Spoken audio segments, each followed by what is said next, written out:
सर्वसामान्यांच्या हक्काचा आवाज जागर जनस्थान। नाशिकमधील थकबाकीदारांच्या 19 दिवसांमध्ये तब्बल 249 जलवाहिन्या खंडित करण्यात आल्या।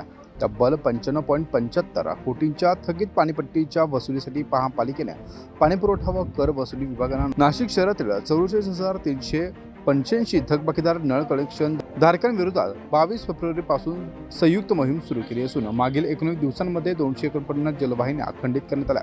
शहरात एकूण 2,07,000 नळ जोडणीधारक आहेत। त्यापैकी 44,385 नळ जोडणीधारकांकडे 95.75 कोटींची पाणीपट्टी थकीत आहे। या थकबाकीदारांना वारंवार सूचनापत्रे देऊन देखील वसुली होत नसल्यामुळे महापालिकेनं 22 फेब्रुवारीपासून नळ जोडण्या खंडित करण्याचा निर्णय घेतला। थकबाकीदार आणि अनधिकृत नळ जोडण्या खंडित करण्यात येत असून आता सध्या महानगरपालिकेनं ही कारवाई करण्यास नाशिक शहरात सुरू केली आहे। जागर जनस्थानसाठी भूषण जैन, नाशिक।